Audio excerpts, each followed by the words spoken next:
Hello everyone, Dan Kibbe, Jeet Physiology and More. And today is day 7, the final day of beginning a fitness program and staying consistent. So I would like to talk about putting it all together, or fitness 101s. Okay, obviously not literally because I didn't count like fitness 101, 1 through 101, things like that, but just mainly the basics of fitness. Okay, so the first thing I'd like to talk about, which is extremely important, is to stay consistent. Consistency is key, like I've always talked about.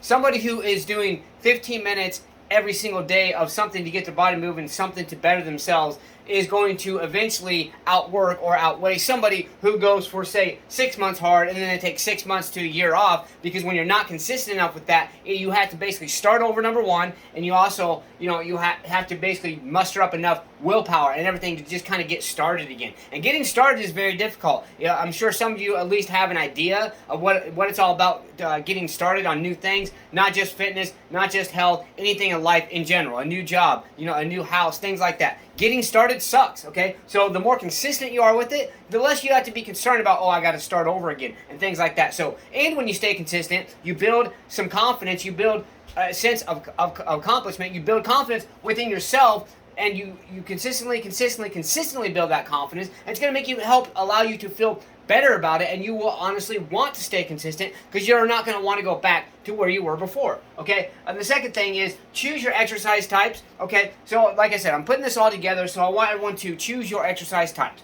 So for instance, if you want to run, if you want to bike, swim, heavy bag training, whatever it may be, choose your exercise types. And I say types because if you're doing just running, or you're doing just swimming, or you're doing just biking, there are other ways to increase your conditioning. Okay, I used to be, back in the day when I was when I actually ran a high school, and after high school, did a little bit of competitive running. I was mainly just running, and I actually got injured because at times I was running a lot. And then actually one of the guys I ran cross country with, he said something to me. He's like, you know what? Change your exercise types. Maybe go out for a bike ride once in a while. And I'm thinking, like, you know what? I haven't actually been out on a bike ride for a while. I had a bike, I just haven't really rode it that much. And just broaden your horizon, or broaden your mind of different types of cardiovascular exercise that you do. Even if you're a big-time swimmer, try running a little bit, jogging, try biking a little bit, whatever it may be. Increase, because it's not only going to help with energy prevention, it's going to help prevent burnout, and it's going to help you get different types of conditioning. So if you're swimming, biking can give you additional benefits that swimming does not. If you're a swimmer, running can give you different types of benefits that swimming cannot, and vice versa with everything.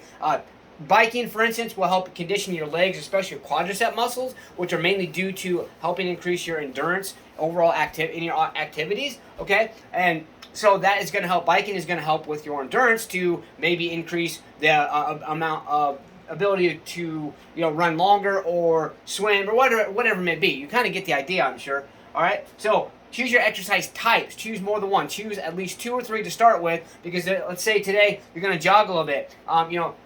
Say you're just a beginner, and tomorrow take off, and then after that, maybe you want to swim, and then take a day off, and then after that, maybe you want to bike a little bit, or whatever it may be. Okay, just give you an example. Choose exercise types, at least 2 to 3.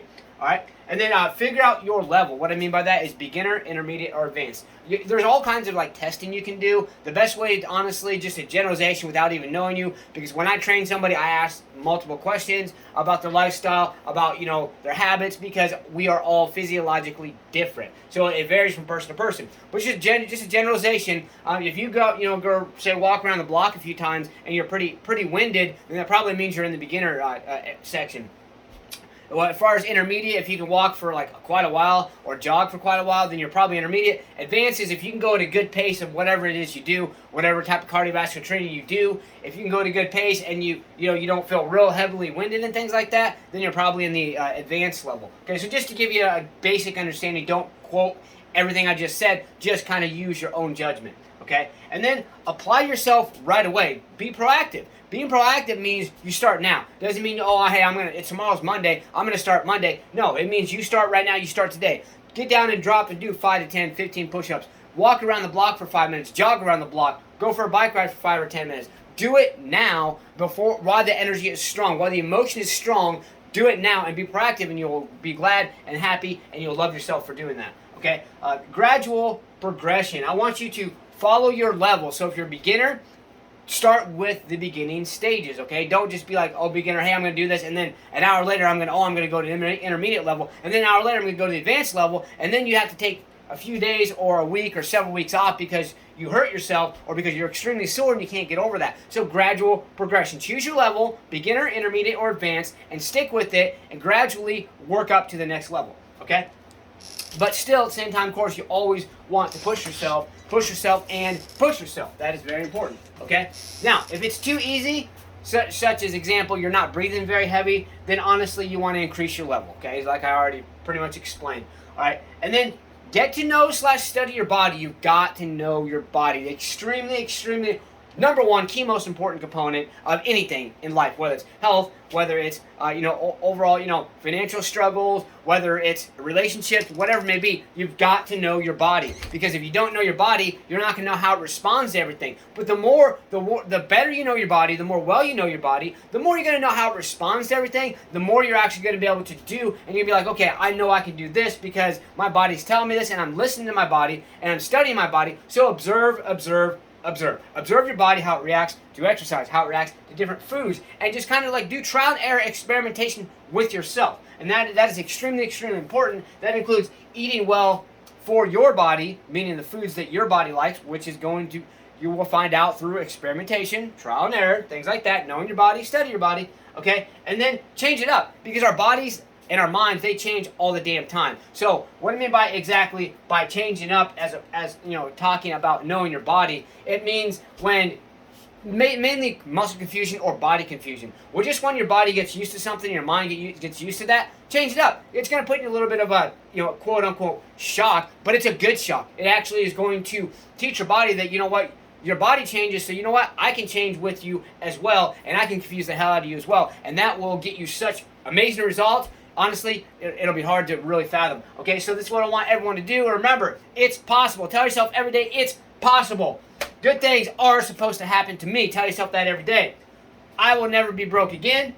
Be grateful for everything you have now, every single day. All right, and then pick the people that are most important in your life. Pick a month and a date when you want to achieve your ultimate goals. And then the challenge I'm giving you today is do just what I went over today. Let's put it all together. Your challenge today is to put everything together that I talked about, that we discussed with you this week, and I want you to put it all together, develop your own plan, and I want you to also develop your own morning routine. And I say your own morning routine because my morning routine may not be the best for you, because I'm a martial artist, and even other martial artists out there, their morning routine is going to be specifically designed for them. But the only way to do that is kind of work with it a little bit. Try something out. Do something first thing when you wake up in the morning, within the first few minutes to 5 minutes. You get up, go to the bathroom. Like me, I feed my kitties, whatever. I go outside, I do my fingertip push-ups.